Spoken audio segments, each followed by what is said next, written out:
What's up, y'all, and welcome to the first episode of Duce with the News. So it's been so much shit going on this week. I mean, y'all been seeing the shit I've been seeing? Are we on the same internet? Because it's been crazy. I'm talking about like the internet is in flames right now. What the fuck is going on with the world? Let me get my handy dandy notes, okay? So I can let y'all know the tea, the real tea. Okay, so I will be talking about what's going on and adding screenshots. So make sure y'all tune in. Go grab y'all a little drinky drink, a little snack. You feel me? I'm gonna try to make this as short as possible, but it might be a long one. Who knows? The City Girls is beefing. I mean, if you was beefing at that wedding, you should have been beefing at that wedding. No, they beefing, y'all. They beefing. I mean, I thought I wouldn't. I didn't think I would ever see the day where JT and Young Miami was into it. Like, okay, so let me just give y'all the rundown real quick. So JT and Young Miami, they haven't really been making music together in a while. Like, it's been a minute. What was the last song they dropped? Probably a remix, somebody's remix, honestly. Was it She Gorgeous? It might have been Gorgeous remix. I don't know. So they ain't been making music together. They both are doing their own little solo thing.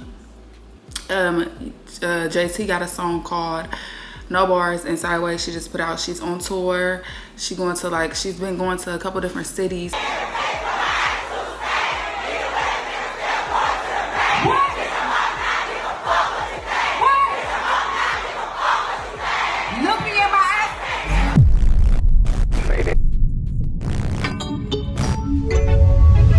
I ain't friendly.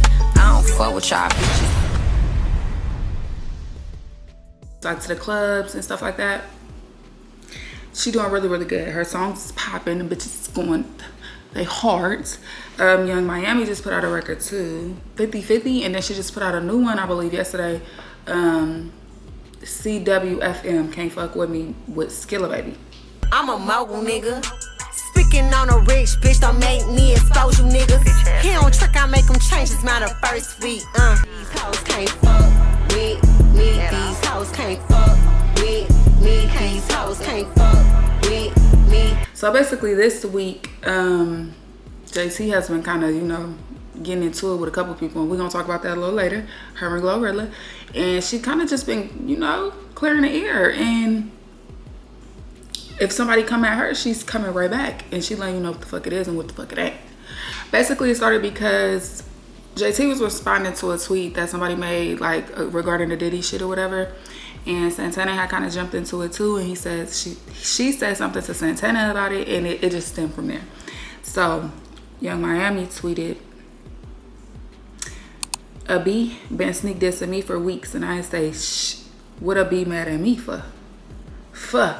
JT say, "Oh, Miss Mama, this your last day playing down."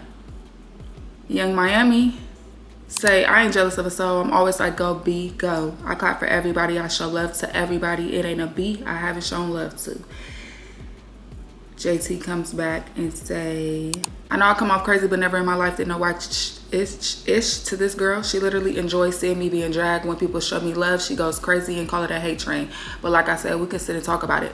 It'll be too much for me to tweet. I would like to sit down. Carisha, please. And this time, leave Santana home." No, Tina. She ate that one little thing. Then Young Miami respond with, "LOL, here we go." So basically, the beef was just back and forth on Twitter, and the gist of the shit is Young Miami feel like No Bars and Sideways was diss tracks to her, which doesn't make sense because somebody said, well, if you thought that was diss tracks to you, why were you on Instagram dancing and singing to them? And she come back with, because I'm being supportive.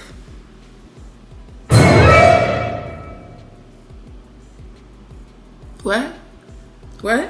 And JT basically was saying, like, you're letting these fans make it something it's not. And you're believing what these fans saying and it's not that. Which I kind of agree, like, for real. Like, I feel like if Young Miami really felt some type of way about JT and her new songs or whatever, why you to pick up that phone and call your friend? Ain't that your friend? Ain't that your friend? Pick up the phone and call your friend. Why you ain't calling your friend? That right there don't make sense to me. It just don't make sense. I'm never finna get on the internet and beef with my friend for the whole world to see. Even though after it ended with Young Miami saying she loved JT and that they had just got off the phone and blase. So I think it's like, you know, some people can't beef with their friend on the internet and recover from that. I feel like they might be a little different. Maybe it's some Florida shit, who knows? Because JT did repost Miami's new song that came out yesterday on her Instagram. And this is after the whole Twitter thing. So, you know, some people different. Hey, to each his own. Let's move right into JT and Glorilla. Now that was a little spicy. So JT and Glorilla, if y'all don't know, it was a rumors that came out that Glorilla had slapped JT at one of the award shows or whatever. Glorilla never really cleared up the rumor. She kind of just let it fester out and let it do its own little thing and bubble up and become what it become. JT had been addressed and said she never got slapped by nobody. Glorilla never shut them rumors down. And so Glo just dropped a song with Megan, and in the song she said some lyric about like her and JT. Me and JT ain't the best of friends, but we ain't beefing. So JT responded to a tweet with Glorilla saying, so what's going on with the slap? Or did she ever really get slapped? What's going on with that? And JT basically said, like, I ain't never been slapped. I already said that already. She just never addressed it because it works for her brand. Like, it pushes the narrative. And Glo came back and was like, be blah, blah, blah, blah, blah. Don't be tagging me on da-da-da-da-da and sneak this and this and, you know, all that shit. So here they go. They go into a tangent, a Twitter beef, per se. Just slanging shit. This way, that way, this way, that way. I'm gonna put some tweets on the screen. They was real artistic with them words. They was going at it. It was crazy. Now, that beef didn't end with no resolution. Like, clearly they don't like each other, and I'm Team JT if I ain't already said it. Team JT all the way. I feel like Glorilla, how do I put it? I feel like Glorilla is kind of feeding into the whole rap beef shit.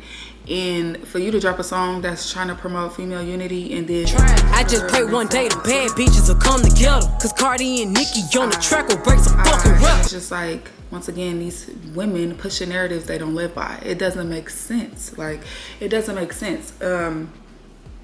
She was talking about JT wig when I guess JT put her wig on like a little sideways, and she said she meant to put it like that. And she was talking about just, you know, her looks and stuff, and Glo ain't holding a match to JT. Let's be for real. Not holding a match to her, baby. Cut the shit. Moving on. Wale and Meek. Okay, so if y'all don't know, Meek. So Meek was accused of being one of Diddy's, I don't know what to call it, boy toys. Allegedly, Meek and Diddy, yeah. The lawsuit that they came out with about Diddy, Meek was mentioned, and saying that he was one of the people that he had sexual encounters with. And so Meek has been fighting for his life on Twitter literally ever since. And so Meek had fell out with one of his childhood friends, and Wale took a picture with that same dude. Now Meek was clearly upset about that whole thing, and he felt like Wale has always been jealous of him, and Wale always never liked him. He just never liked him. And you know, it's crazy because when MMG first came out and it was like popping around that time, I really did listen to that. Like, I listened to Meek a lot around that time. I always been a Wale fan. That's my favorite favorite male rapper. Like, no Wale slander will ever prosper over here. But they was one of them ones. Like, that was a group, you know, they had it popping. They used to make like vlogs before like the celebrities did the vlog shit, and that shit was, Yeah, but let me show y'all. Let me read y'all some of the tweets Meek said about Wale. Meek said, "This why the rap game screwed along of N-words. Be having these secretly jealous vibes. You can't do songs or tours with them. LOL. He's always been jealous of me, but trying to link with Meek haters intentionally. Wale killed all his relationships. Don't come around again with bad energy." Wale responded, not to his tweet, but just tweeted, "When you get in other people unserious drama in this industry, 90% of the time they be back friends eventually, and then you look silly in the end. So I love minding my business. If a photo can create such vitriol, one has to ask himself some questions. Happy Monday." I mean, the classiest read ever. It's like somebody said in the comments, once he said vitriol, he won. Meek don't even know what that means. I was weak, because that's how you respond back without responding back. Like, that's literally how you do it. How the hell you gonna tell me who I can and can't hang with? Especially, I get it, like, y'all don't even be cool like that. And a lot of people seem to forget that these people, this is their job, right? Like, they're entertainers, they're rappers, that's their job. Half the time, they're not even real friends in real life. Like, they co-workers, they're peers. That's like me seeing somebody that I work with all the time. I'm gonna and you funking with your friend, and then you see me talking to that friend at work or something. How you mad at me for talking to that friend at work? I don't really know neither one of y'all like that. I'm not even really neither one of y'all friends. So it's so weird, and I think people forget that literally they clock in. That they just clocking in. This how they get money. This how they feed their family. They clocking in. This ain't their real life 90% of the time. Like, it's not. Like, even all these beefs on Twitter and all that shit, it's literally Twitter beefs. It's rap beefs. It's a difference between rap beef and real life beef. And these people just be literally beefing in rap. It's not a real life thing. You don't ever see nobody take it to the streets. Ain't nobody fighting. Ain't nobody, it's nothing. It's not that. Now, I feel like back in the day, old school rap, they was really beefing. It wasn't just rap beef. They was putting hands and feet on each other. They was shooting up the clubs. Like, it was a lot going on. But nowadays, ain't nobody on that for real. It's not that deep. It's not that deep. And speaking of rap beef, let's talk about Jcole and Kendrick. I love Jcole as a rapper. I love Kendrick as a rapper. I don't really know too much on this topic because I don't really care for them as much. But I will say this. Supposedly, Kendrick and Jcole was beefing because Jcole and Drake, something along the lines, like they performed at a show together or made a song together. And so the beef was towards Drake and Jcole. Now, recently, Jcole had his Dreamville Festival that he do every year. He had his Dreamville Festival and he apologized to Kendrick. So I'm so proud of that project, except for one part. It's one part of that shit that make me feel like, man, that's the lamest shit I ever did in my fucking life, right? And I know this is not what a lot of people want to hear. I know I can hear my niggas up there right now like, nah, don't do that. But I got to keep it 100 with y'all, right? I damn near had a relapse, right? Because y'all heard some shit that happened 3 weeks ago, however long it was. Y'all heard that bazooka that was dropped on the motherfucking game, right? So all of this time of me moving on my own accord, for the first time I was tested. Why am I tested? Because I got the world and I got my niggas like, what you gonna do, Cole? My niggas like, boy, I must have had 1,000 missed calls. Oh my fucking God. Text flooded, I couldn't even answer my shit. Nigga, it's wartime, boom, boom, boom, right? Niggas wanna see blood. And I was conflicted because one, I know my heart, you know what I mean? And like, I know how I feel about my peers, these two niggas that I just been blessed to even stand beside in this game, let alone chase their greatness, right? So I felt conflicted because I'm like, bro, I know I don't really feel no way, but the world want to see blood. I don't know if y'all can feel that, but the world want to see blood. So I say all of that to say, in my spirit of trying to like get this music out, I ain't gonna lie to y'all, I moved in a way that I feel spiritually feel bad on me. Like I try to like jab my nigga back and I try to keep it friendly, but at the end of the day, when I listen to it and when it comes out and I see the talk, that shit don't sit right with my spirit. That shit make me feel, that shit disrupts my fucking peace. So what I want to say right here tonight is in the midst of me doing that and in that shit, trying to find a little angle and downplay this nigga's fucking catalog and his greatness, I want to say right now tonight, how many people think Kendrick Lamar is one of the greatest motherfuckers to ever touch a fucking microphone? Dreamville, y'all love Kendrick Lamar, correct? As do I. So I just want to come up here and be like, publicly be like, bruh, that was the lamest, like, goofiest shit. And I say all that to say, it made me feel like 10 years ago when I was moving incorrectly. And I pray that God align me back up on my purpose and on my path. You know what I mean? I pray that my nigga really didn't feel no way. And if he did, my nigga, I got my chin out. Take your best shot. I'm gonna take that shit on the chin, boy. Do what you do. You know what I mean? Like, all good. Like, it's love.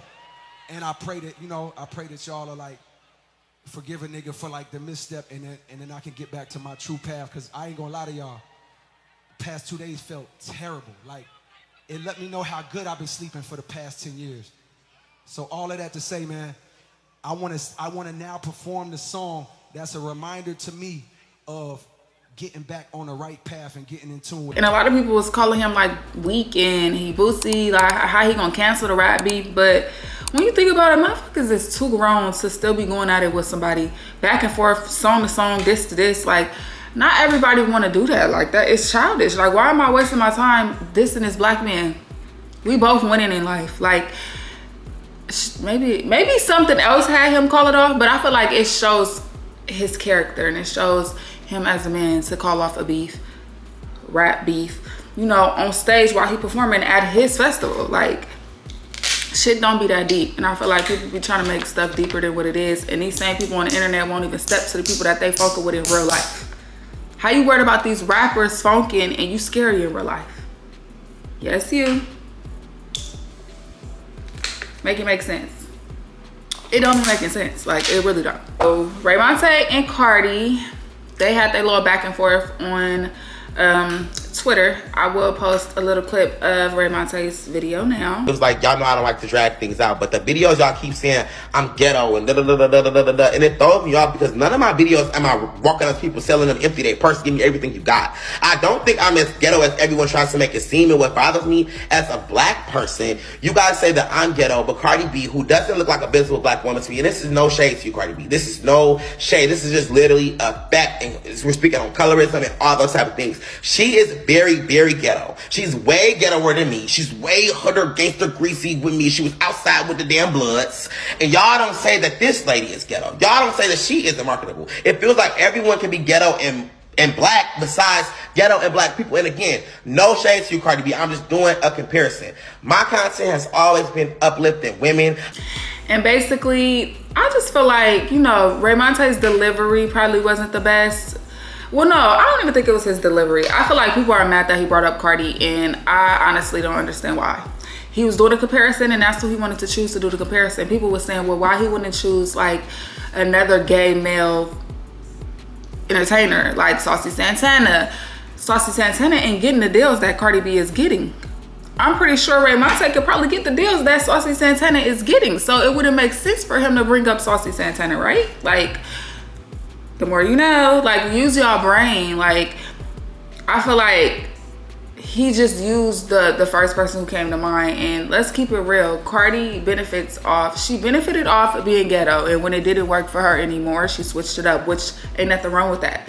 To get into other doors, sometimes you do have to switch your persona. Your character, you have to start doing different things to be around different people. And, she started getting into these high fashion magazines and doing all these high fashion runway shows and just campaigns like that. And I get it, you have to switch it up a little bit, but I feel like the way she came at him on Twitter, it just didn't make sense, because all these people be saying shit about you, and I feel like you want to pinpoint the fact that he said something and it's like on some, oh, leave me alone type shit. You're not a victim.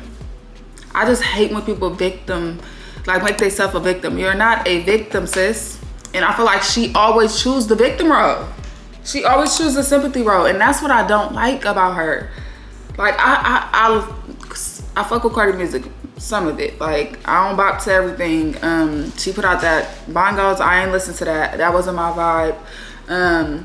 But like her verse on Lotto's Put It On The Floor, that shit was hard. But I can't do the victim shit. Like, I really can't. I in real life and entertainment, like, I don't like that. Because out of everything you could be in this world, don't choose to be a victim, especially when you ain't. Especially when you ain't. You ain't no victim, baby. So that's how I feel about it, right? So I was gonna get into the Diddy stuff, but I feel like Diddy just needs to be a whole nother episode by itself. So I think I will do that for episode 2. This was my first time doing Duce with the news. I do want to start implementing this into my content. If you guys like this video, let me know in the comments. Let me know how y'all feel about these rap beefs or what's going on in the entertainment world. Cause baby, I don't know what's in the water up there in them people's area. I don't know what is going on up there, but it's a lot. Thank you for tuning in. Give some feedback and some comments down below. Don't forget to like and subscribe as well. And until next time. Let's catch a flight, change the weather.